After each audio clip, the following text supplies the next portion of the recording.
Hey there, G3XE here, and today, the second episode in Tales from Taelar. Still kind of setting up the world. Haven't started the campaign yet, but want to give a framework for the world of Taelar. So here's the map for known Taelar at the very least, and something unique about Taelar that the player characters probably won't know, but I just wanted to, it's a fantasy world, so might as well make it different.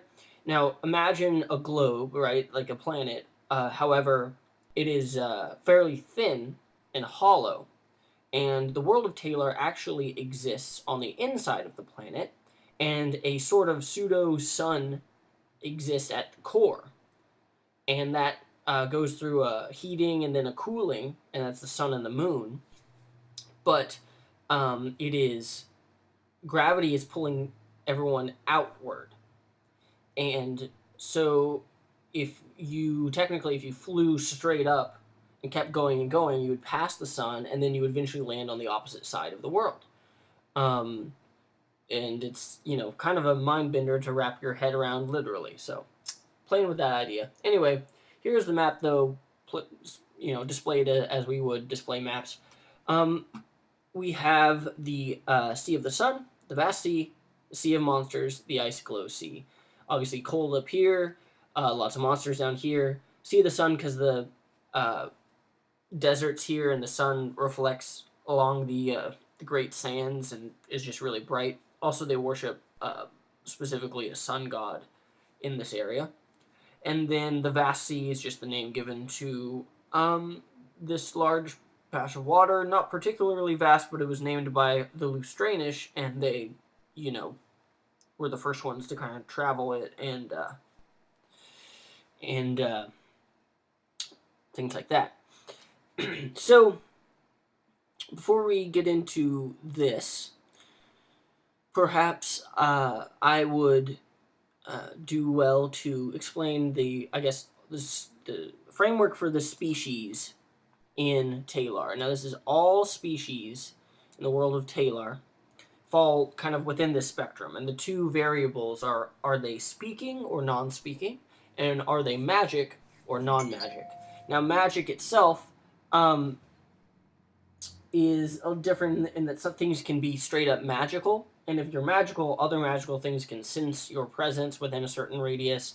You essentially are just you have arcane stuff in you, and for example, sorcerers become magical. Their player characters can become magical. Elves are also magical, but let's look at the spectrum here. So we'll start at the bottom left.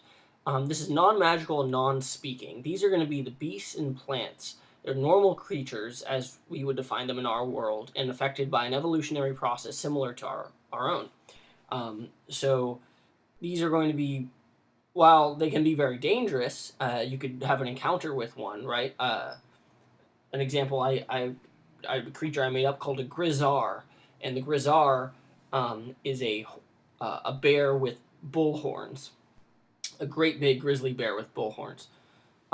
So that creature just evolved that way. It is terrifying, but it's not magical in any way. That goes all the way down to your squirrels and rabbits and whatever. And I really want to focus on having unique creatures even in this category because it's a fantasy world. So, why do they have dogs and this and that? I actually was playing around with the idea of a dorse, which is a dog horse, like a size of a horse, the head of a dog. I don't know. Messing around with that. But anyway, those are non-magical, non-speaking. Now we'll go up one category to non-speaking but magical. These are what we classically think of as monsters. Now that label obviously was given to them by humans, which are the dominant species in the area just because of the speed at which they breed and how they tend to infest the landscape. From the viewpoint. Sorry, my phone keeps going off. From the viewpoint of more long-lived races, I suppose.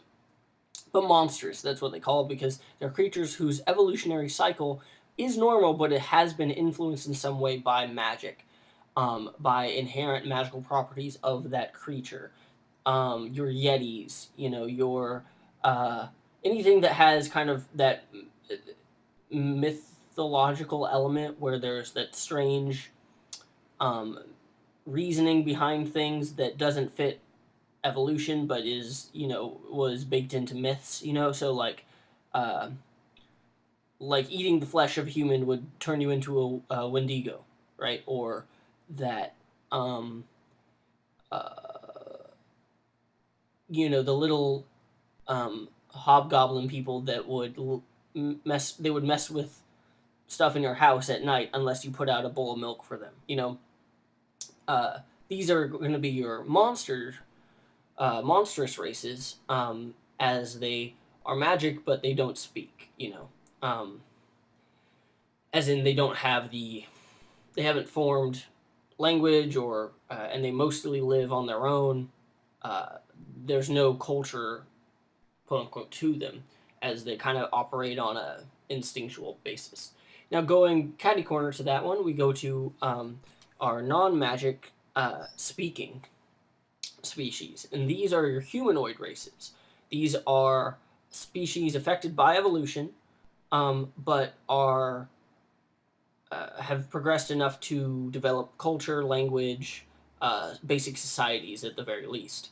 Um, they all are in this category. However, of course, mirrored in our own history, they've divided themselves up into different groups. The Most of the player races are going to be in the quote unquote civilized races, as they have been in the area with the most resources and have developed quicker, and allowing them to establish a far more dominant presence on the landscape of Taelar. These are going to be your dwarfs, your um, orcs, your kobolds, your humans, especially. Um, Elves would be, they technically don't fall into this category, but they, for all intents and purposes, are part of the civilized races, quote unquote. Kobolds and orcs you wouldn't normally see here in the civilized thing, but Taelar is a unique setting. Kobold and orc are player races, and they're different than the traditional D&D kobolds and orcs. We'll talk about them in a second. Now, the feral races, obviously a label prescribed to that group by the aforementioned group, is going to be all the other speaking non-magical species. These are going to be your gnolls, um, your trolls, your goblins, your hobgoblins. Uh, well, those are actually different in this setting, but in traditional, here I'm pulling up the page. Let's see what else.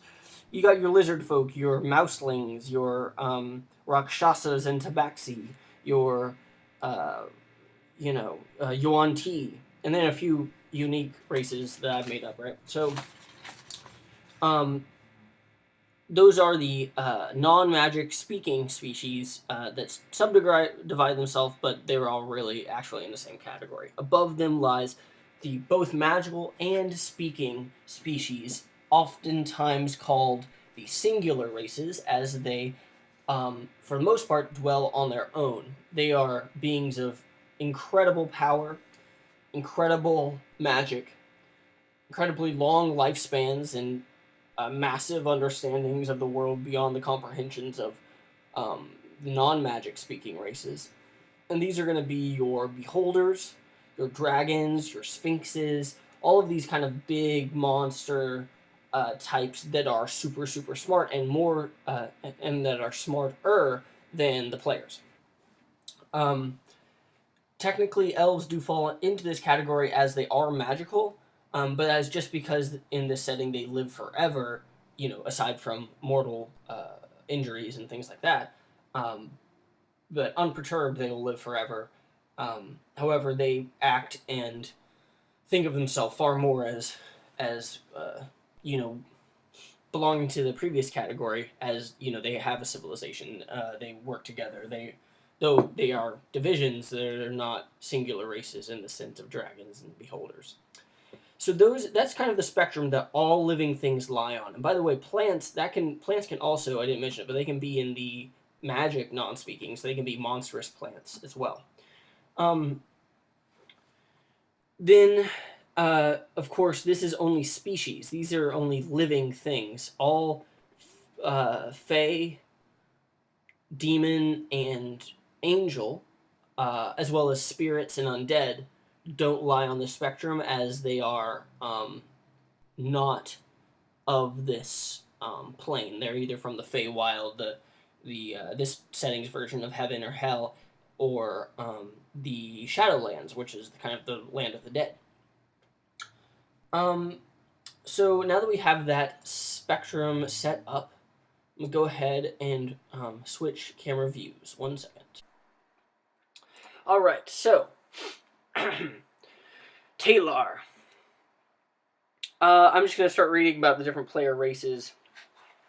So, humans, by far the most prolific of the quote-unquote civilized races.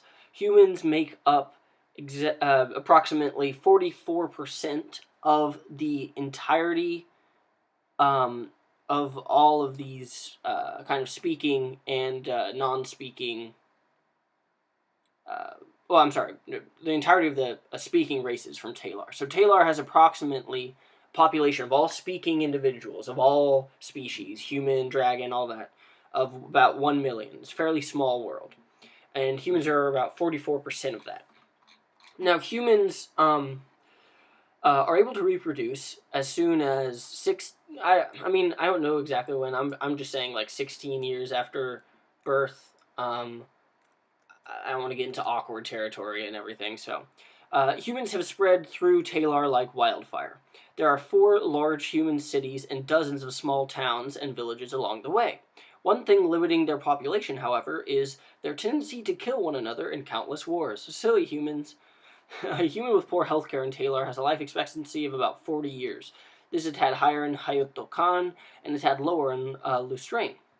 Lustranish humans have ruddy pink skin and slightly British accents, Cockney for the poor and posh for the rich. They are ruled over by a royal monarchy and are kept in strict serf-lord relationship. The lordship is also heavily tied to a strict and dogmatic religious structure, the Church of the Five Divines. So this is going to be your typical, Lustrain is your typical, I guess, Middle Ages English D&D setting.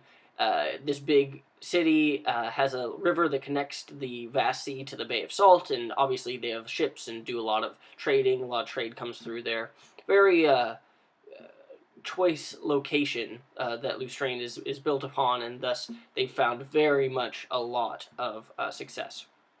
Fjordenthun-ish humans have very pale skin and blonde to auburn hair. They have Nordic-sounding accents and live to the far north. By the way, I'm doing this as talking to someone in our world, obviously. And you don't have to do accents. If you do, just do them very light. I don't want to poke fun at other cultures or parody them in any kind of way. It's just a way to kind of evoke the feeling, because I'm drawing from a lot of different world cultures for each of these cities. So, so take what you want, throw away what you don't. Fjordenthun is ruled by a high king. Ancestors have a lot of cultural importance here. The folk here are almost more culturally similar to their neighbors, the dwarfs, rather than fellow humans. This is going to be your Skyrim type area, right? Hayotokan humans have tan skin and black hair. They live on an island nation in the west and are masters of sailing. Hayotokan trade ships traverse the entirety of Greater Taelar. Their culture puts a lot of emphasis on the military, as their leader is a warlord called the Master Shogun.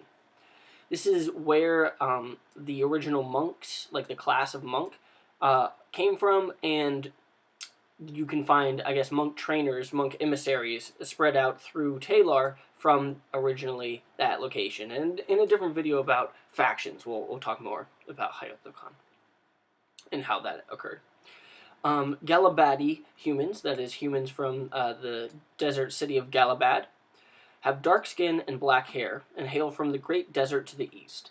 Galabad is the center of trade and commerce of Taelar. Unrestricted by the Church of the Five Divines, here science and technology flourish. The Galabadi are most technologically advanced of the human cities, uh, and as well the most progressive, with same-sex marriage and women's rights completely allowed. They are ruled by a Rajvarim, or queen, as well as a legislative body called the Dasi, or council. So those are the four main human cities. Like I said, the most populated, highest population in Taelar. Elves. To be an elf is to be a member of a dying race. Elves are magical. Elves are magical and will never die from old age. So long as they get the basics, food, water, sleep, they potentially can live forever. However, there's a catch. Though they have ample time to reproduce, elf females can physiologically only have one child, if that, during their lifespan, and elf males can only impregnate an elf female. Obviously, they can, have sex with other races, but they can only create a child with elf females. And elves can reproduce with humans, creating a Freylin. Though this is often seen, and this is the female mother with a male human, obviously. Though this is often seen as a waste of their reproductive capacity by elder elves, and Freylin are usually shunned. This means that the death of each and every elf is mourned as their numbers eternally shrink. They can only essentially replace and maintain their current population. They can never grow. The one exception to this is the drow elves, however. I'm going to turn my phone to vibrate. Is the drow elves. There are highborn elves who live in Thane Dareen, woodland elves in Thane Floret, and drow elves in Thane Urk Dakar. Each has a capital city called a Thane. Elves either live in the capital city on their own or in another race's city. There are no elven towns or villages. They congregate specifically to those three cities or are on their own. Thane Doreen is the capital of the High Elves. It boasts a massive port and an impressive griffin roost. The High Elves have slightly Russian accents, bronze skin, and brilliant golden hair. Thane Floret is the capital of the Wood Elves. It is built out of a cityscape of living trees that form a symbiotic relationship with their elf inhabitants/caretakers. Wood Elves have lighter brown skin and brown to black hair. All Wood Elves and Wood Elf Freylin have bright green eyes, almost glowing green eyes. Thane Urk Dakar is the underground capital city of the Drow Elves. Treated with caution by most other races, the Drow are known to take slaves and force them to work in their underground cities and mines. Long ago, the Dark Elves made a deal with their spider goddess Lolth that would allow them to bear more than one child. All Lolth asked of them in return was a monthly blood sacrifice during the most crescent of moons. Slaves are also used for this dark purpose. Drow who come to the surface usually have given up on their underground counterparts and disapprove of their kinship, slave labor, endless power-grabbing, and political games that are played out in their capital city. Drow have dark gray skin, white to light gray hair, and speak with slightly posh British accents. Dwarfs. Dwarfs live a bit longer than humans do, and are from the 5 mountains to the north. Great cities are built into the sides of each mountain called holds. Dwarfs can breed with humans, both male dwarf and female human, and female dwarf and male human, and it creates a stout. Though there is only one species of dwarf, they themselves draw great distinctions between each hold and the clans therein. So there are 5 holds with the 5 mountains. There's Odin Hold, your typical Scottish-sounding, metalworking, beard-having, ale-guzzling, Tolkien-esque dwarfs, variety of skin tones and hair colors. Farum Hold, secretive dwarfs who have shaved off all of their hair, both head and body hair, and have an eerie obsession with metal and blacksmithing that borders on religious zealotry. Almost exclusively pale skin thanks to eons of staying under the mountain and only coupling with other Ferums. They speak a language altogether unknown to other groups. The language consists of many clicks and hisses. Broggenhold. These dwarves have the largest above-ground presence and are masters of fishing, farming, ranching, brewing, and most importantly, cooking. Broggans have at least 6 meals a day, each consisting of at least 3 courses. variety of skin tones and hair colors. Broggan dwarfs sound Canadian. How about that? Celtic hold. Celtic dwarves have white hair and light gray skin. They are more skilled than most at sewing, and they make huge tapestries that tell the long stories of old. I'm talking tapestries 100 feet tall and 300 feet long that decorate the walls of their hold. The Celtic architecture is reminiscent of ancient Greek designs, and they speak with a slightly French accent. Thorum hold.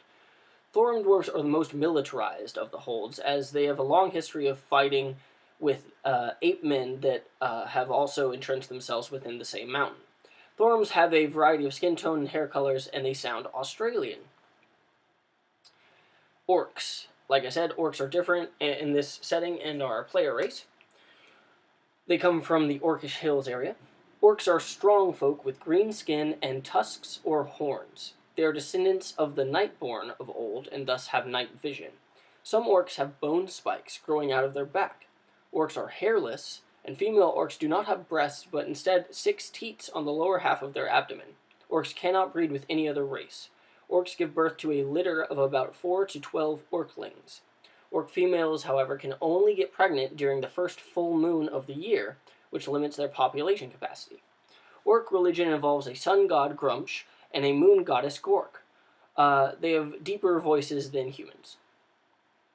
There are countless different orc tribes within the Orc Hills, and each has its own culture and traditions. So I won't go into a whole list of them, but this allows player characters to have total creative control over the tribe from which their orc hails and its specific traditions.